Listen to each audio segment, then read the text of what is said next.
verset du Srimad Bhagavatam, deuxième chant, troisième chant, deuxième chapitre, verset 8. Om Namo Bhagavate Vasudevaya.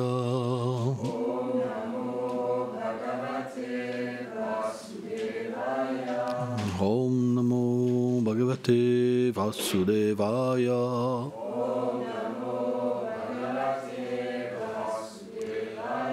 Om Namo Bhagavate Vasudevaya.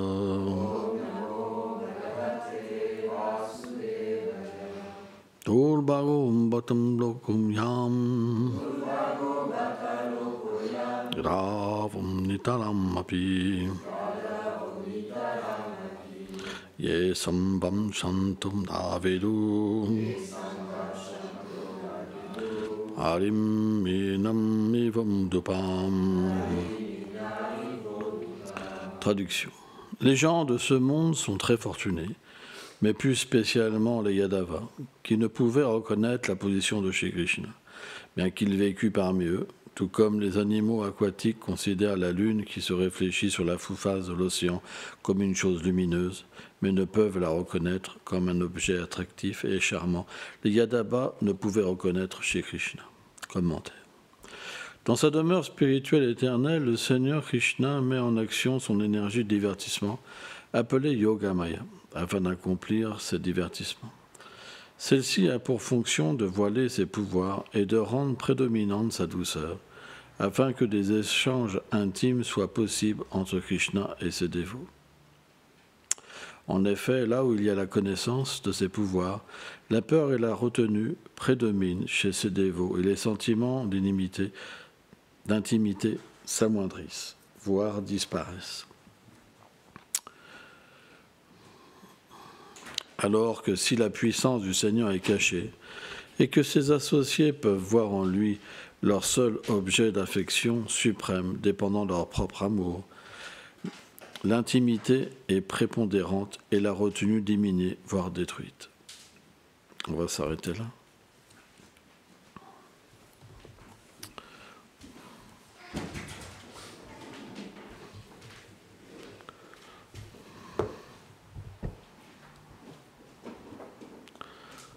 Om Aganati Melandasya Gyanam Jalam Shalakayam Shakshur Meditanjena Taisme Shigulave Namah Namam Vishnu Padaya Krishna Pristaya Bhutale Srimate Bhaktivedanta Swami Niti Namine Namaste Sarasvati Deve Kaulavani Prachadine Nilve Shesha Sunyavadi Prachachadi Shataline.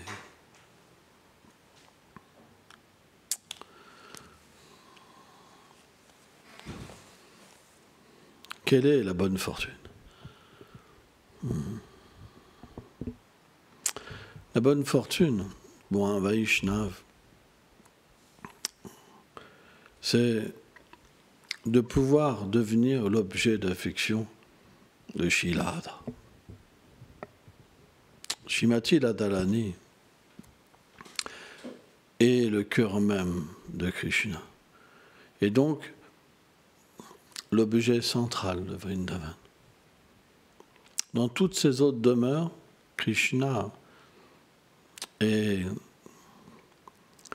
le suprême contrôleur, celui qui est prédominant. Et tous sont secondaires, dans le fait qu'ils sont contrôlés par sa beauté, sa douceur et ses qualités. Et c'est une réalité. Mais à Vrindavan, il y a une douceur particulière, c'est que Krishna est contrôlé par Shilada. Et personne n'a véritablement ce pouvoir.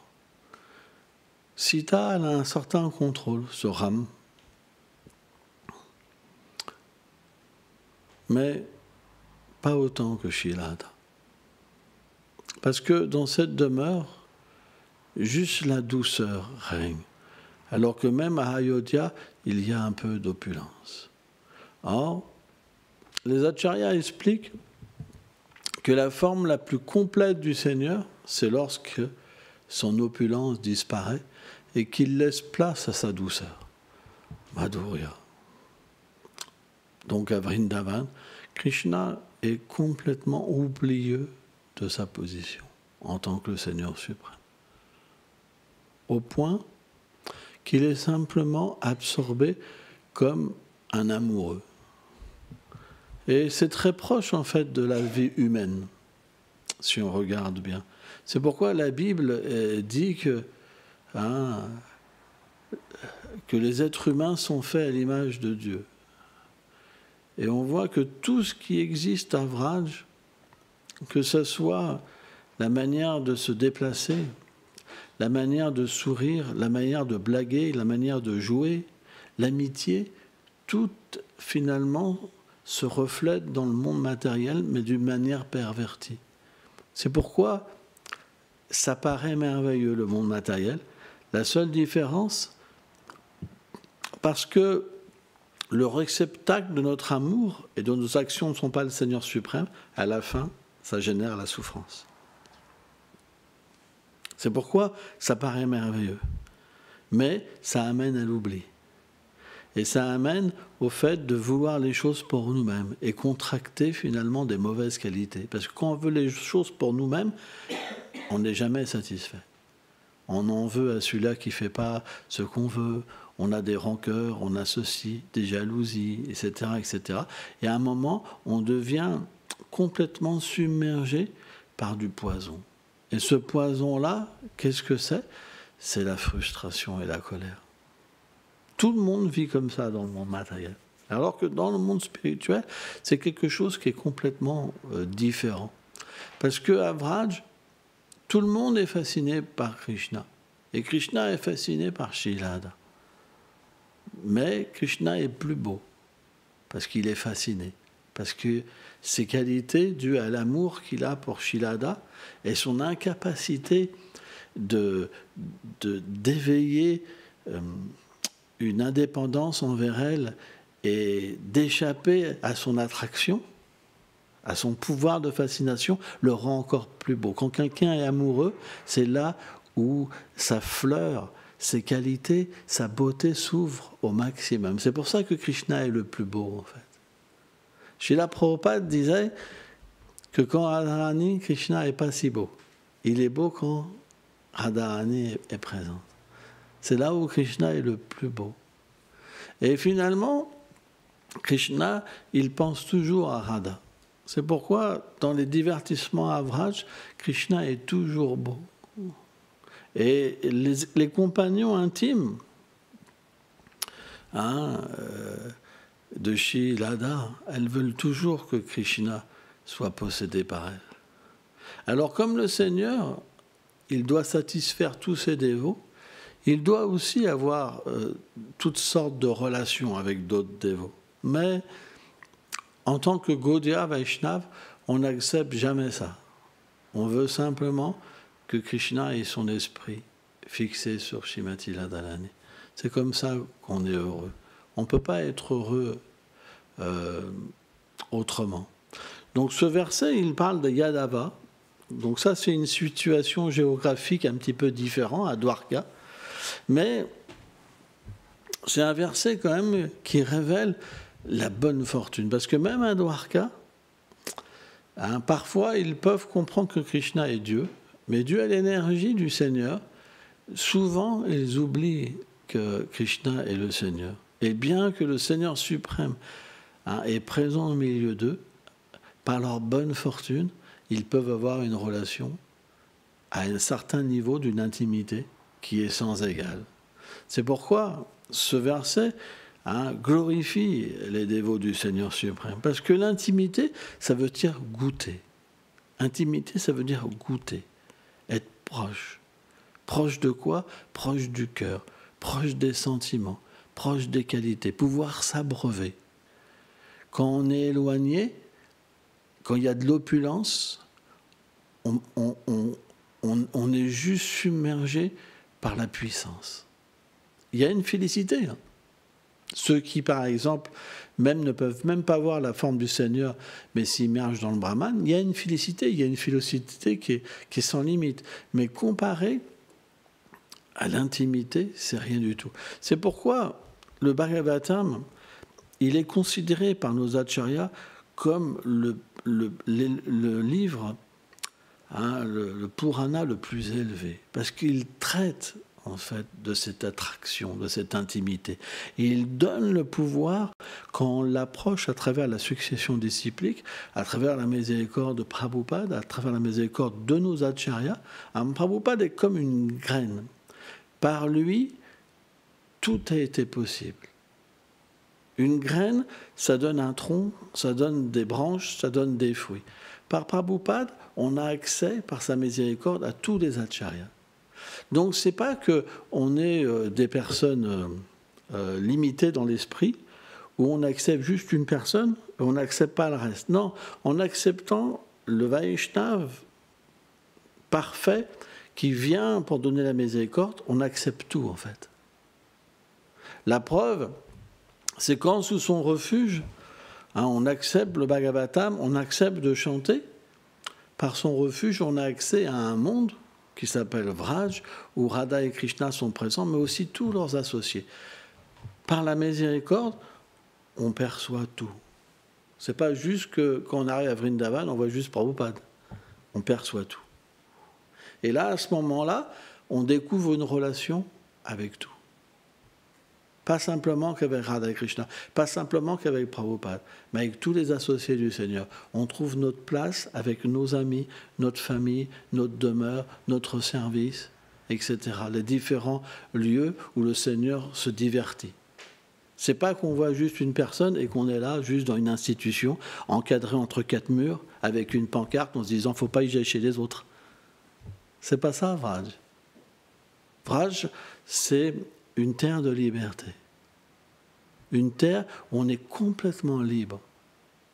Où le sentiment d'indépendance, le libre arbitre, il est complètement dirigé vers le bonheur de Radha et Krishna. Il n'y a pas d'autre possibilité à Vraj. On ne peut pas faire autre chose. Pourquoi ? Parce que Radha et Krishna sont sans limite. Comment on pourrait penser... Dans ce monde, on peut penser comme ça. Les choses sont limitées. Donc si je vois par exemple, je ne sais pas, Gopal, il a une beauté limitée, des qualités limitées, donc à un moment je peux me dire, bon, j'en ai marre, quoi. Voilà, je veux passer à autre chose. Je veux rencontrer quelqu'un de différent parce que voilà, c'est limité. On va se lasser. Mais on ne peut pas se lasser de la compagnie de Krishna, c'est impossible. Krishna est sans limite.